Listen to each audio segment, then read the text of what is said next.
everyone, and welcome to my channel. I am Jessica and I am really excited to start this video series with you guys. This is actually my first time creating a video like this, and it's a topic I've been wanting to dive into for quite some time. There is so much amazing and self-care and transformation content out there, and I do love seeing women prioritize themselves and their growth. But I've really noticed that there's something missing, that there isn't enough conversation about a very specific transformation that we all go through, whether we like it or not. And this is the transition we go through in our mid to late 20s. It's not just about leveling up and adopting new habits like a lot of influencers say. It's really a deeper, more profound shift in how we see ourselves, our values, and even the whole world around us. And that shift is girlhood to womanhood. For me, growing up, society often taught me, and I know I'm not alone in this, that expressing ourselves sexually was the best way we could rebel and the ultimate form of empowerment. And this specifically, I think, pertains to women, and this was really branded as strong, feminist, and the pinnacle of owning who you are. And for a while, I really honestly believed that and leaned into that. But as my mind has developed and I've grown into myself, I've realized that that's not where real strength and femininity truly lies. And that femininity and softness isn't the enemy. Instead, strength comes from embracing all aspects of yourself. And that does include the softer, more nurturing sides that society often labels as weakness. But you're still figuring out who you're becoming. You might feel like you're outgrowing all your friendships, your wardrobe, and even really long-held beliefs that you've had. It's really honestly not the easiest transition. And quite honestly, I know for me it was quite disorienting, but it's also one of the most beautiful and powerful transformations I've ever experienced that is truly rewarding. Transitioning from that girl era to an elegant womanhood isn't just a style shift, as some more surface level may put it. Now, while of course those surface level aspects do still matter, and they're also fun, but the shift truly touches every aspect of your life. This specific transition happens to women in their mid to late 20s, and that's certainly what happened to me. I noticed this shift starting when I was about 23, 24, and I think from that time to now, where I'm 27, I have changed so much. And whether you're just starting to feel that pull or you're deeply already in that process, the series I want to create is going to be made to inspire you and teach you to have fun along the way and embrace those changes of going into your womanhood. So first off, I want to talk about girl era.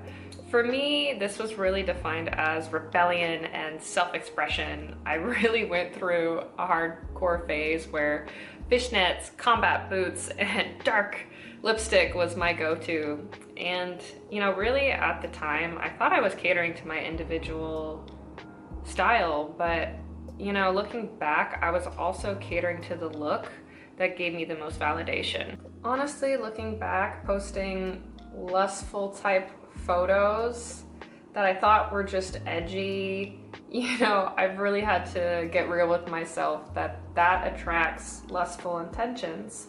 You really have to sit with yourself and acknowledge these old choices, and I had to do this, and I realized that by doing things like that, I was attracting things that I didn't want. So many of the bad things that I experienced in my younger 20s came from these unintentional signals I was sending. It wasn't just about how I dressed or how I did my makeup. It's also really about who I surrounded myself with, or who you surround yourself with. My journey, I'd say around the ages of like 24, 23, is the first thing I started to notice was that the friend group I grew up around really no longer served me.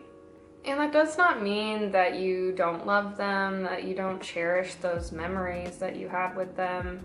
But psychology tells us that we really are the people you spend the most time with. And the older I've gotten, the more I've come to know that that is just a fact.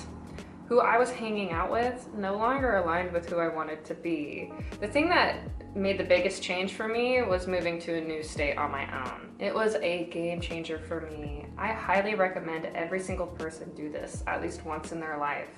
Getting out of the environments where you are your girl self, younger self, really gives you the space to reflect and really see how much you've changed. At first, this shift can be really uncomfortable and even lonely, but it creates room for friendships and experiences for the woman that you're becoming. You really feel a disconnect from this identity you built up when you were younger. But here's where it gets tricky. Letting go of that old self can really feel like betrayal, and this is what people don't talk about. You're saying goodbye to a person that got you through so much, and oftentimes the darkest times of your life. And I know for young women at least, you know, when you're entering that realm from like 18 to like your mid-20s, you're going out for the first time, you're having independence for the first time, and as women, we experience a lot of dangerous situations and environments during this time, and it's that person that got you through that. And it really honestly happens to women whether we want it to or not. And psychologically speaking, this shift makes so much sense when you realize that our mind does not fully develop until around the age of 25, 26. The prefrontal cortex, the part that's responsible for decision making, impulse control, and long-term planning, is what's maturing during this time. And that's why, you know, you might start notice a change in your priorities and your values and even how you view yourself. And one thing that I really noticed that's been the biggest shift for me, at least recently at 27, is how I view the world. Felt like waking up. I've started questioning everything. Why did I feel like I needed to prove my strength by rejecting my femininity?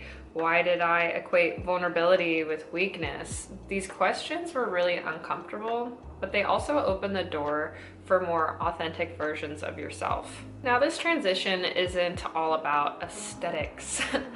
As social media, of course, really mainly pushes. It's letting go of old beliefs, like the idea of, like I said before, like femininity is somehow less powerful than masculinity. Really learn qualities such as grace, softness are not weaknesses. They're strengths that allow us to find more deeper connections and build a more balanced life.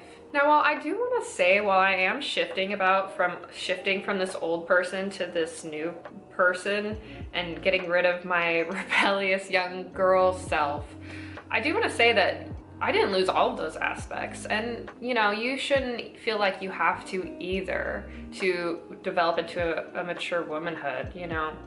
And you guys might not be able to tell by the shirt I'm wearing, but I still love all of the tattoos I got when I was younger. And you know, that kind of goes against traditional femininity, but I love those things. And those are just styles and trends that I really just genuinely do enjoy and love. But now I just find a way to go about it in a more classy and timeless way. But don't feel the pressure like you need to disregard every aspect of yourself. Embracing these new qualities does not mean abandoning independence. It means integrating them into a more holistic sense of self. In my girl era, I used to think that showing emotion and specifically asking for help made me weak. And as I've grown, I've really allowed myself to be vulnerable, and that has really strengthened my relationships and helped me connect with others on a much, much deeper level. But this journey is lonely at times, and that's why I feel like it's important for us women to talk about this huge shift we go through. So please, if you like, go ahead and subscribe to my channel, because the next video I'm gonna make is on how to elevate your style from girl to elegance and timeless. And while this may seem like a more surface level step during this process, it's still just as important. And it's actually a really, really big one, psychologically speaking, because how you present yourself to the world and how you dress yourself every day plays so much in your mind, and how you feel about yourself, and what kind of opportunities and people will bounce back to you when they meet you for the first time. So anyways, thank you so much for listening to this intro to my series. I cannot wait to keep creating these videos and transform during this journey. Please feel free to comment below, maybe share your experiences or maybe where you're at on this journey. Are you just now beginning to feel this shift and this pull away from who you've been, or are you already deeply in the process and, you know, going through this journey already? Thank you so much for listening today, and hopefully I will see you next time.